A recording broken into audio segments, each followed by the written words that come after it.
নমস্কার, আশা করি সকলে ভালো আছো। তো দেখো, এর আগের ভিডিওতে আমি 13 নম্বর অঙ্কের সেটটা নিয়ে আলোচনা করেছি। আজকে নমুনা প্রশ্নপত্র অঙ্কের 14 নম্বর সেটটা নিয়ে আলোচনা করব। চলো শুরু করি। একই বলেছে, দেখো বড় থেকে ছোট হিসাবে সাজাও। কত আছে দেখো, 27, 66, 83, 59। তো বড় থেকে ছোট, তো সব থেকে বড় কি আছে দেখো 83, তারপরে আছে দেখো 66, তারপরে দেখো 59, নেক্সট কত 27। ক্ষয়ের দাগে সাইকেল, অটো, বাস, রিক্সা। তো সব থেকে বড় কে বাস, তারপরে কি দেখো অটো, নেক্সট তারপরে বড় কে দেখো রিক্সা, তারপরে কে সাইকেল। নেক্সট গয়ের দাগে ছাতা, পেন, খাট, চেয়ার।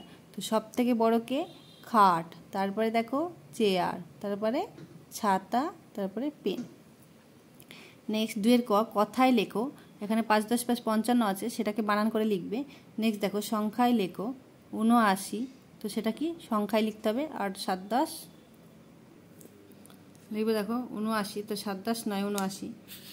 নেক্সট 3 দাগে 35, 89, 48, 22 এদের মধ্যে জোড়ের জায়গায় জোড় ও বিজোড়ের জায়গায় বিজোড় লেখো। তো এখানে দেখো জোড় সংখ্যা বলে ফাঁকা জায়গা দেওয়া আছে এবং বিজোড় সংখ্যা বলে ফাঁকা জায়গা দেওয়া আছে। তো যেগুলো জোড় সেগুলো জোড়ের ঘরে লিখবে, আর যেগুলো বিজোড় সেগুলো বিজোড় ঘরে লিখবে। তো জোড় সংখ্যা বিজোড় সংখ্যা এখানে আমি বোঝাবো না, তার জন্য আমার অন্য ভিডিও দেখতে হবে। দেখো 48 আর কত 22। নেক্সট দেখো বিজোড়ের জায়গায় কত 35 আর 89। নেক্সট 4 দাগে দেখো খালি ঘরে সঠিক সংখ্যা বসাও। তো এই অঙ্কগুলো আগের যারা 13 নম্বর সেটটি দেখোনি তো দেখে নিও। তো 13 নম্বর সেটে বলে দেওয়া আছে কিভাবে করতে হবে। তো দেখো 18 থেকে 7 গেলে কত থাকবে 11, তাহলে এখানে হবে 11। নেক্সট দেখো এটা দেখো 13 নম্বর সেট আর এটা কি একই, 13 নম্বর সেটেও কিন্তু এই অঙ্কটা ছিল। ড্যাশ গণিত 6 সমান 72, 72 থেকে কত 6 এর সঙ্গে কত গুণ করলে 72 পাবো। দেখো তাহলে কি 6 দিয়ে 72কে ভাগ করব, ভাগ করলে কত 12 পাবো, তাহলে লিখবো 12। নেক্সট দেখো শূন্যস্থান পূরণ করো। 8 যোগ ড্যাশ যোগ 5 সমান 20। তো 8 আর 5 এর সঙ্গে আর কত যোগ করলে 20 পাবো।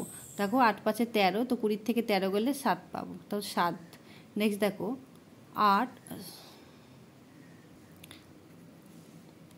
নেক্সট দেখো 12 যোগ 7 সমান আর কত যোগ করলে 78 পাবো। তো 78 থেকে দেখো 12 সাথে কত 19, যদি বাদ দিই তাহলে 59 পাবো।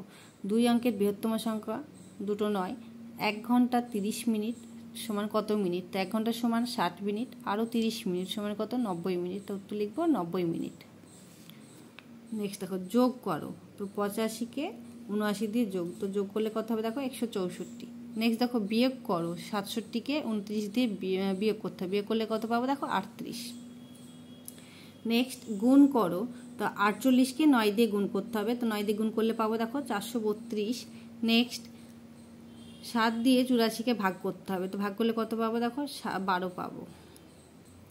নেক্সট আগের ও পরের সংখ্যা লেখো। তো 40 দেওয়া আছে, 40-এর আগে কত হবে 39 এবং পরে কত হবে 41। নেক্সট 1 টাকা সমান 100 পয়সা হলে 5 টাকা সমান কত পয়সা। তাহলে 1 টাকা সমান 100 পয়সা হলে 5 টাকা সমান কত, তাহলে 100 গণিত 5। তো 5 টাকা বলেছে, 1 টাকায় 100 পয়সা, 5 টাকায় কত 5 গণিত 100, তাহলে কত 500 পয়সা, লিখবো 500 পয়সা। নেক্সট কত দিনে 1 মাস 30 দিনে। নেক্সট দেখো 3 সপ্তাহ সমান কত দিন। তো 1 সপ্তাহ সমান 7 দিন, 3 সপ্তাহ গণিত 3 গুণ করলে কত হবে 21 দিন, 21 দিন। কত ঘন্টায় 1 দিন। তো 1 দিন সমান কত 24 ঘন্টা, তাহলে লিখবো 24 ঘন্টায় 1 দিন। নেক্সট দেখো তোমার বাংলা, অঙ্ক, ইংরেজির মোট নম্বর 147। যদি তুমি অঙ্কে 42, ইংরাজিতে 45 পেয়ে থাকো, তাহলে বাংলায় কত নাম্বার পেয়েছো। তো তোমার অঙ্কে এবং ইংরেজির নাম্বারটা বলে দিয়েছে, বাংলার নাম্বারটা বলেনি, মোট নাম্বার বলেছে। তো দেখো কিভাবে বাংলা নাম্বারটা পাবো, বাংলা নাম্বারটা বের করতে বলেছে তোমাকে।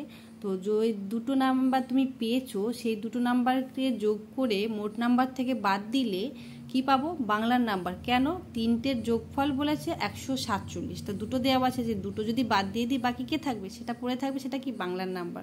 তো লিখবো অঙ্কে পেয়েছি 42, এখানে কত 42 নম্বর। ইংরেজিতে পেয়েছি 45 নাম্বার, যোগ করলে দেখো 87 নাম্বার। তো এই 87 নাম্বার তুমি অঙ্কে এবং ইংরেজিতে পেয়েছো। বাংলা নাম্বার বের করতে হবে, কারণ 3টে যোগফল দেখো, বাংলা, অঙ্ক, ইংরেজি মোট। তো লিখবো মোট নম্বর 147। অঙ্কে ও ইংরেজিতে পেয়েছি 87, বাদ দিলে কত হবে দেখো 60। তো লিখবো 60 নাম্বার তুমি বাংলায় পেয়েছো। উত্তর লিখবো। তাহলে কথাটা লিখতে হয় না, দেখো বাংলায় 60 নম্বর পেয়েছি, পেয়েছো হবে, তো এটা কি হবে, পেয়েছি হবে। নেক্সট দেখো, একটি ঝুড়িতে 112টি আম আছে, তার মধ্যে 15টি আম বিক্রি হয়ে গেল। এখন সেই ঝুড়িতে কত আম আছে? তো ছিল 112টি, 15 আম ছিল 112টি, তার মধ্যে কি হচ্ছে 15টি আম বিক্রি হয়ে গেল। তো যেটা বিক্রি হয়ে গেল সেটা কি তোমার কাছে রইলো না, তাহলে কি হবে, এটা বাদ যাবে, কমে গেল। তো এখন ঝুড়িতে কত আম আছে, তাহলে এটার মানে 112 থেকে যদি 15 বাদ দাও, তাহলে কি যেটা পাবে সেটা কি তোমার এখন ঝুড়িতে রইলো। তো লিখবো দেখো, আম ছিল 112টি, বিক্রি হয় 15টি, তাহলে বাদ দিলে কত পাবো দেখো 97টি। উত্তর লিখবো, এখন সেই ঝুড়িতে 97টি আম আছে।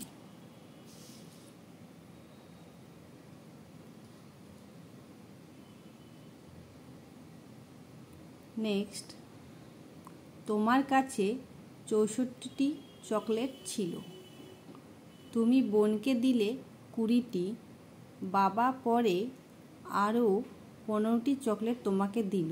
এখন তোমার কাছে কতগুলি চকলেট থাকবে? তো তোমার কাছে চকলেট ছিল কত, 64টি, তুমি বোনকে কটি দিলে, 20টি। তারপরে কি বললো দেখো, বাবা পরে আরও 15টি চকলেট তোমাকে দিল। এখন তোমার কাছে কতগুলো চকলেট থাকবে? তো তুমি এখন বর্তমানে কটি চকলেট তোমার কাছে আছে সেটা বের করতে বলেছে। তো কী করতে হবে দেখো, প্রথমে কি বলেছিল, চকলেট 64টি তোমার কাছে ছিল, তুমি বোনকে দিলে। তো বোনকে দিলে মানে কি, সেটা তো তোমার কাছে চলে গেল, তাহলে কি করব, বাদ দেবো। তো বোনকে দিলাম কত, 20টি, তো 64 থেকে 20টি কি বাদ দেবো। তারপরে কি বলেছে দেখো, বাবা পরে আরও 15টি চকলেট তোমাকে দিল। তাহলে তুমি বোনকে দেওয়ার পর যেটি দিল মানে রইলো আর কি, সেটা কি তোমার কাছে রয়ে গেল, বোনকে দেওয়ার পর বাকিটা তোমার কাছে রইলো। তো সেই বাকিটার সঙ্গে কি আছে, ওর পরে কি আছে, বাবা তোমাকে আরও 15টি দিল, তাহলে কি সেটা তোমার কি আবার বেড়ে গেল পরিমাণটা। তাহলে কি করব, আবার যোগ করব, যোগ করার পরে যেটা পাবো সেটা এখনের চকলেট হবে। তো দেখো, চকলেট ছিল 64টি, বোনকে দিলাম 20টি, বাদ দিলে দেখো 44টি। তারপর দেখো চকলেট রইলো, তাহলে কি আছে, তোমার কাছে বোনকে দেওয়ার পরে কটি রইলো, এই যে 44টি। তো এখানে কথাগুলো লিখলে হয়, কিন্তু লিখলে তো অঙ্কটা অনেক বড় হয়ে যাবে, তোমাদের টাইম বেশি নষ্ট হবে, তাই এখানে আর লিখবো না। কি লিখবো দেখো, চকলেটটি রইলো, কতটি চকলেট রইলো, 44টি, তো লিখবো 44টি। তারপর নেক্সট দেখো, পরে আরও 15টি চকলেট দিল তোমাকে বাবা, তাহলে লিখবে বাবা দিল 15টি, তাহলে কি হলো, পরিমাণটা বেড়ে গেল, তা যোগ করব। তো 4 5 9 আর 4 1 5, তাহলে 59টি। এখন তোমার কাছে কতগুলো চকলেট থাকবে, উত্তর চেয়েছে। তো উত্তর লিখবে, এখন তোমার কাছেটা কি হয়ে যাবে, আমার কাছে। তো লিখবে, এখন আমার কাছে 59টি চকলেট থাকবে। চলো আজকে এই পর্যন্তই, এর পরবর্তী ভিডিওতে পরের সেট নিয়ে আলোচনা করব। ধন্যবাদ প্রথম থেকে শেষ পর্যন্ত আমার সাথে থাকার জন্য। তোমরা সকলে ভালো থাকবে এবং সন্তানদেরকে ভালো রাখবে।